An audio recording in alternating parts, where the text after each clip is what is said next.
लग रहा है ना खूबसूरत? इसका दामन कंप्लीट होने के बाद ये बहुत ज़्यादा खूबसूरत और प्यारा लग रहा था। तो मैंने सोचा मैं पहले इसके दामन की डिटेल आपके साथ शेयर कर देती हूँ कि किस तरह का डिज़ाइन आया है।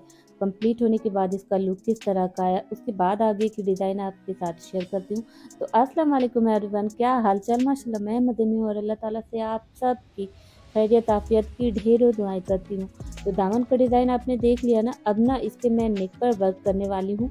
और वो भी ना बहुत सिंपल सोबर तरीके से करने वाली हूँ, जैसे मैंने बॉर्डर का डिज़ाइन किया है। तो सबसे पहले मैंने फ्रंट पार्ट का, जो कुर्ती का फ्रंट पार्ट है, उसको कट करके अलग कर लिया था बाकी के फैब्रिक से, क्योंकि ये कुल टोटल फैब्रिक 4.5 मीटर का था और इतने में मेरा पूरा सूट तैयार हो जाता है। तो मैंने फ्रंट पार्ट को कट करके अलग किया, दामन को सेंटर से एकदम बिल्कुल मोड़ लिया था बराबर से, और जहाँ से जितना दामन बनाया था उसके सेंटर से मैंने पॉइंट करके नेक की मार्किंग सीधी सीधी कर ली थी, क्योंकि उसके ऊपर ही रख के मुझे अपना नेक का जो बेस बनाना था वो तैयार करना था। तो सबसे पहले जो सेंटर का पॉइंट था, जो मैंने कपड़े पर किया था, और जो नेक का डिज़ाइन है जो मैंने पेपर पर बना रखा है, इन दोनों पॉइंट को एक साथ अच्छे से सेट करके कार्बन पेपर लगा लिया था।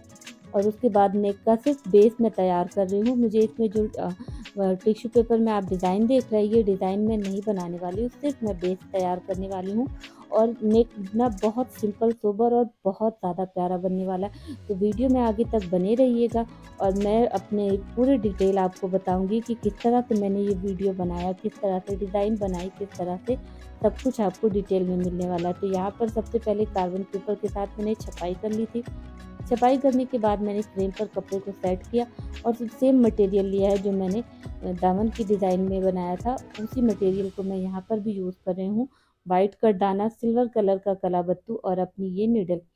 तो सबसे पहले जो नेक का मैंने बेस बनाया है, उसको मैं कवर अप करने वाली हूँ वाइट कटदाना के साथ। और पूरी नेक, जो नेक लाइन बना रखी है नेक का एरिया, उसको मैं पहले कवर अप करूँगी। मैं थोड़ा सा आपको दिखा रही हूँ कि मैं यहाँ जो आरी वर्क की निडल होती है उसका यूज़ कर रही हूँ। आप चाहें तो सिंपल जो है सुई धागा के साथ भी कर सकते हैं। इससे पहले की कई वीडियो में मैंने सिंपल सुई धागा के साथ भी कटदाना कैसे लगाया जाता है उसकी डिटेल बता रखी है। तो आप मेरे प्रीवियस वीडियोज़ को देख सकते हैं, जिसमें आपको समझ में आ जाएगा कि किस तरह से सिंपल सुई धागे के साथ इस वर्क को करना है। तो चलिए फटाफट से पहले नेक का बेस तैयार करते हैं, उसके बाद मैं आपको आगे की डिटेल बताती हूँ कि इसमें मैं आगे क्या लगाने वाली हूँ।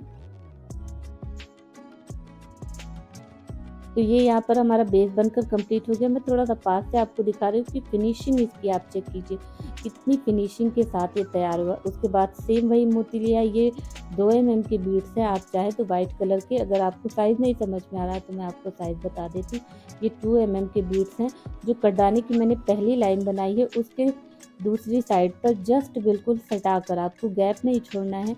मैं यहाँ पर बिना गैप छोड़े बिल्कुल सटाकर मोतियों की लाइन बना रही हूँ, सेम उसी बेस में तैयार करना है। और ये दूसरी देखिए, इस तरह से मैंने दूसरी लाइन को भी कंप्लीट कर लिया है। यहाँ पर मैं आपको लुक दिखा देती हूँ क्लोजअप करके कि फिनिशिंग और इसका लुक आप दोनों अच्छी तरह से समझ पाएंगी। उसके बाद फिर जस्ट आपको फिर कटदाने की लाइन लगानी है, जैसे मैं यहाँ पर लगा रही हूँ।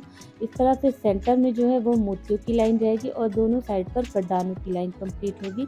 तो इसको भी तीसरी लाइन में कंप्लीट कर देती हूँ और उसके बाद आपको दिखाती हूँ। लेकिन आप अगर अभी तक वीडियो में बने हुए हैं और आपने चैनल को सब्सक्राइब नहीं किया है ना, तो प्लीज़ चैनल को सब्सक्राइब ज़रूर कर दीजिए, अपनी फैमिली एंड फ्रेंड के साथ शेयर कर दीजिए, क्योंकि मैं इस तरह के आसान और ट्रेंडिंग वीडियोस लेकर आती हूँ आपके साथ। जो ट्रेंडिंग में डिज़ाइन चलते रहते हैं ना, तो उसको मैं ईजी वे में बताती हूँ कि आप किस तरह से कम बजट में अपनी ड्रेसेस को खुद से तैयार कर सकते हैं और स्टाइल मार सकते हैं।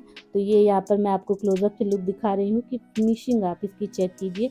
आरी वर्क का यही फ़ायदा होता है कि इसकी फिनिशिंग बहुत गज़ब की रहती है।